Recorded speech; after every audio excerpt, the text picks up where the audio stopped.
My daughter rang me last week and said, "Mum, we need to talk about your living situation."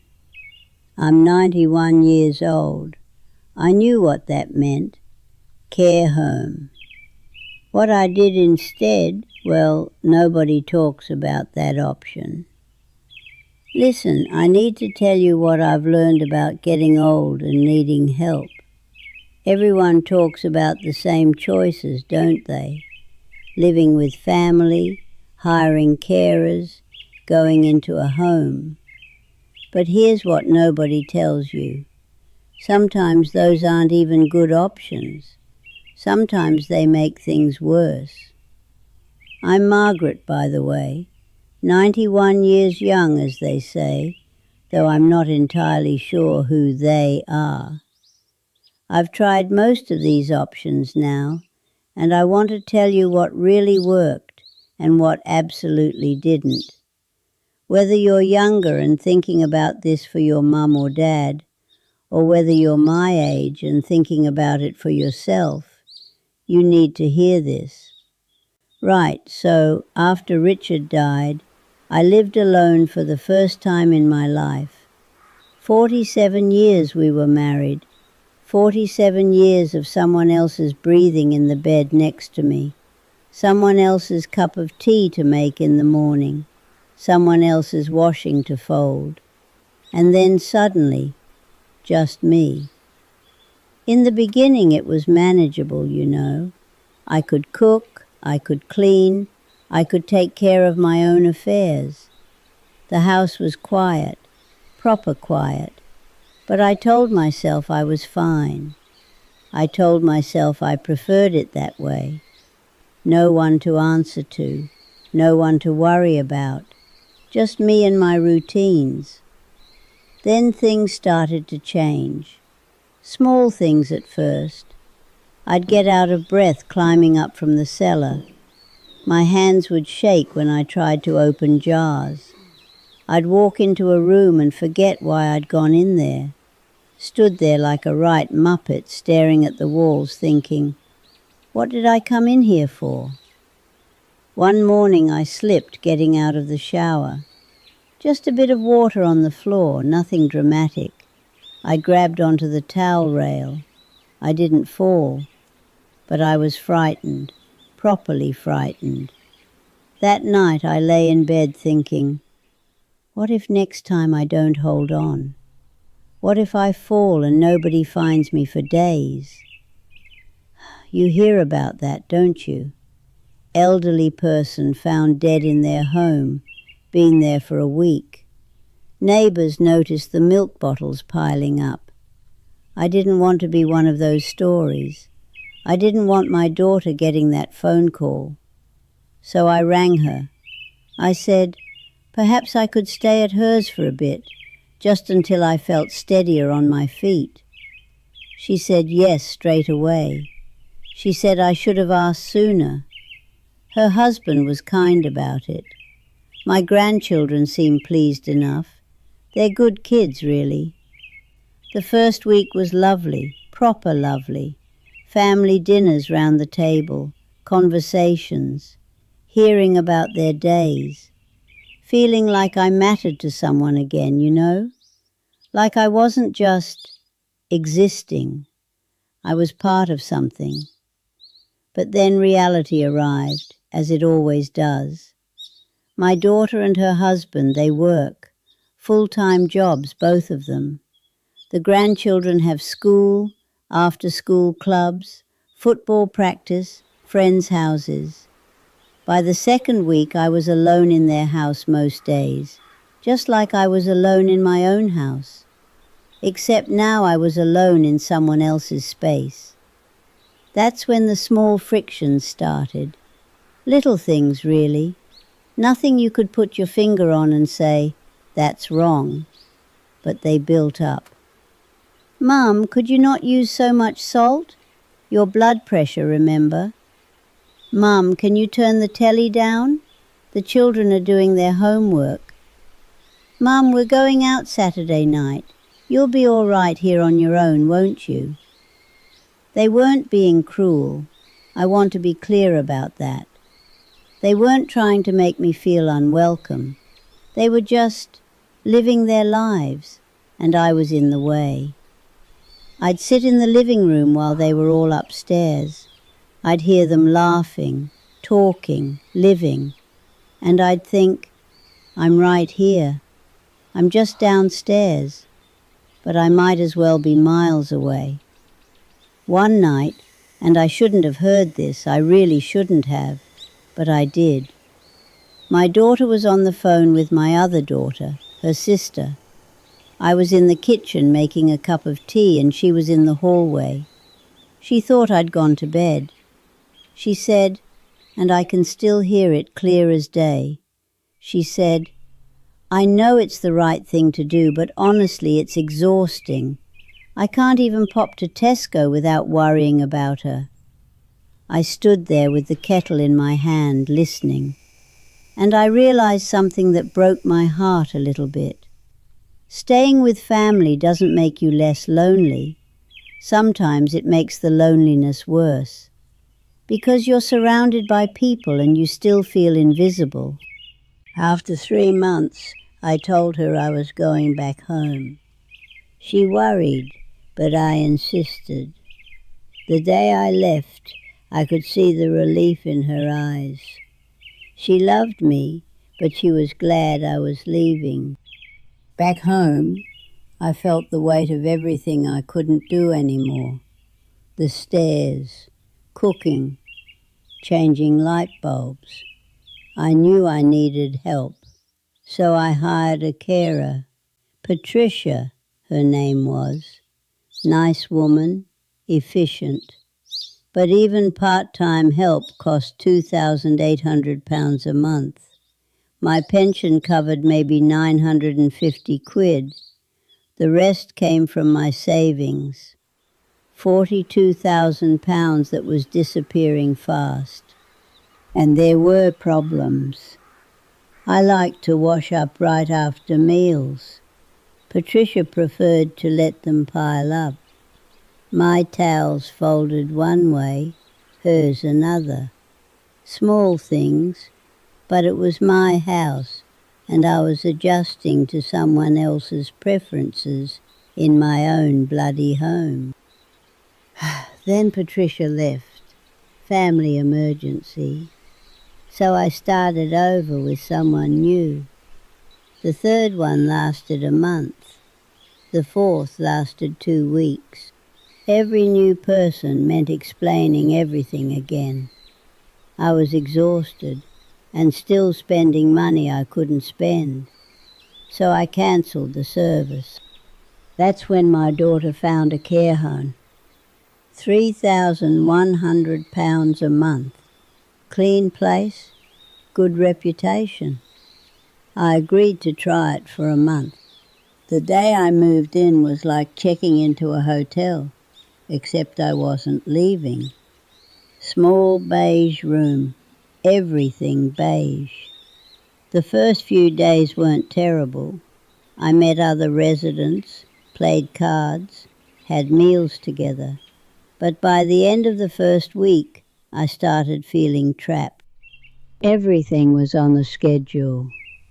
Wake up at 6:30, breakfast at 7:30, tea at 5, 5 o'clock tea. I've never eaten my evening meal at 5 o'clock in my entire life. I like to read late at night, always have done, but at 9 o'clock sharp the corridor lights dimmed. If they saw light under your door, someone would knock. Mrs. Margaret, it's time for bed. Bedtime. I'm 91 years old. I've been making my own decisions for 9 decades. And now some woman, half my age, is telling me when to go to bed. One night I wanted to walk outside. Beautiful evening, clear sky. I headed toward the door. A staff member stopped me. Mrs. Margaret, outdoor time finished at 7. Health and safety policy. Health and safety policy. Those 4 words became my prison. I looked at him and said, I just want to walk outside. I'm not confused. I just want some fresh air. He said, I understand, but if something happened to you out there, we'd be responsible. It's for your own safety. I went back to my room that night and I cried. Properly cried, because I realized what this place was. It wasn't a home. It was a waiting room. We were all just sitting there, waiting to die. The worst part, I wasn't even that unwell. I could walk, think clearly, take care of myself mostly, but there I was, living like I'd already given up. 3 weeks in, I rang my daughter. I said, I'm leaving. She said, Mum, you said you'd try it for a month. I said, I've tried it. This isn't living. I'd rather struggle at home than be comfortable in a cage. The day I left, the sun seemed brighter. I was free again. But back home, I still had the same problems. Still couldn't manage alone. For a few days, I just sat, watching the street from my window, trying to figure out what to do next. Then one afternoon, everything changed. I was walking to the corner shop when I passed my neighbour Sarah. She was on her mobile, proper stressed. I heard her say, I can't leave work early again, Tom. My boss already said something last week. She hung up. She looked like she was about to cry. I knew her situation a bit. Single mother, well, her husband works on oil rigs, gone for weeks at a time. She's got a daughter, about 8 or 9, little thing called Emma. Without really thinking, I walked over. I said, Excuse me, Sarah, isn't it? If you need someone to collect your daughter from school, I walk past there every day anyway. She looked surprised. Oh, I couldn't ask you to do that. I said, You're not asking. I'm offering.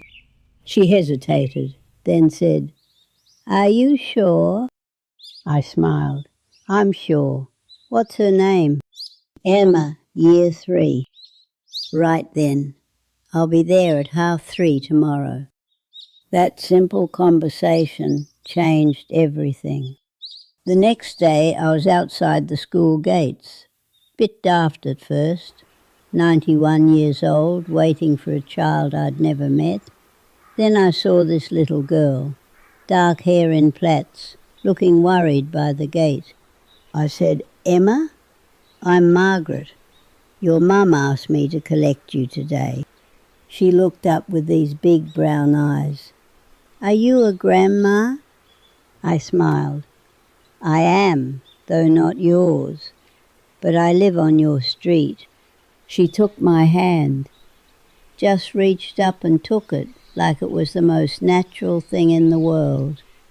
That child talked the entire way home about her teacher, her best friend, the Romans. I'd forgotten what it felt like to have someone talk to me like I mattered. When Sarah got home, she knocked with a plate of food. I made extra bolognese. Please take this. I tried to refuse, but she insisted. You're helping me. Let me help you. And that's how it started. Every day I collected Emma. Every day Sarah brought food. Then her husband Tom came home and fixed my dripping tap, changed that light bulb I couldn't reach. Sarah showed me how to pay bills online, set up a cardo delivery for heavy shopping. Emma started coming over just to show me drawings. One terrible brown blob she said was a horse. Can I put it on your fridge? Of course she could. And every time I got the milk, I'd see that painting and smile. One evening, Sarah came over for tea. She said something I'll never forget. "You've really changed our lives. I was drowning before, trying to work full-time, get Emma to school, everything. I'd cry in the car some days, but now I can breathe again. You've given me my life back." I felt my eyes getting wet. I said, "You've changed mine too, love. I'd forgotten what it felt like to be useful." And there it was. That was the thing missing from everything else I'd tried. Living with my daughter, I felt like a burden. The carers were just doing a job. The care home, I was a resident to be managed. But this was different. I wasn't just receiving help, I was giving it too. Emma needed me, Sarah needed me, and I needed them just as much. I thought about the £42,000 I'd spent watching disappear. £2,800 a month for strangers who washed my dishes wrong and folded my cows in ways that drove me mad. Now I was spending almost nothing, and I had more help than ever, real help, from people who actually cared. Money buys services. It doesn't buy relationships. Sarah doesn't help me because I'm paying her. She helps because I help her. That's different. I'm 91 years old. I've tried everything. And this accidental arrangement with my neighbour, this is what works. Not because it's perfect, but because it's real. I'd found something the experts never talk about, something between total independence and total dependence, a space where you can accept help without giving up control, where you matter not because someone's paid to make you feel that way, but because you actually do matter. You don't have to choose between struggling alone or going into a home. There's a fourth option, community, real community, where people need each other for real reasons. Age doesn't make you useless. It just changes what you have to offer. I can't change light bulbs anymore, but I can collect a child from school. I can't carry shopping, but I can listen. I've got time. I've got experience. Last week, Emma lost her first tooth. She came running over, gap in her smile. "I wanted you to be the first person to see it, Mrs. Margaret." Not her mum, me. That's what I'd lost in all those other arrangements, being someone's first choice. To the younger people watching their parents get older, don't assume you know what they need. Ask them what they actually want. Listen to what they're frightened of losing. To people my age facing these choices, you don't have to disappear just because you need help. Look around you. Who's in your community? Who might need what you can offer? I nearly walked past Sarah that day without saying anything. But I stopped. I offered. And that changed everything. I'm not saying everything's perfect now. I still have bad days. One day I might need more help than Sarah can give. But that day isn't today. Today I'm collecting Emma from school. Tonight, Sarah will knock with something for tea. Tomorrow, Tom might fix that wobbly shelf. And Friday, Emma and I are making fairy cakes. That's my life now. Small things, normal things. real things. I'm 91 years old. I live alone. I need help. But I'm not waiting to die. I'm living. I'm grateful that I walked past Sarah on that Tuesday afternoon. I'm grateful I opened my mouth instead of keeping my head down.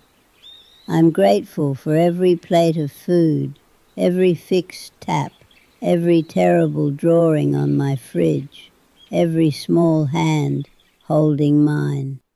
This isn't a care plan. This is just life, the way it's supposed to be. People helping people, because that's what people do. My solution looks like a stressed-out single mother and her daughter and drawings on my fridge. Your solution might look completely different, but it's out there. You just have to be brave enough to find it. Well then, thank you ever so much for listening to me all the way through. Truly, from the bottom of my heart, thank you for giving me a little of your time. Now, I'd love to know, how old are you and where are you listening from? Do write it down there in the comments so I can see how far my story has travelled. All right, my dears, until next time.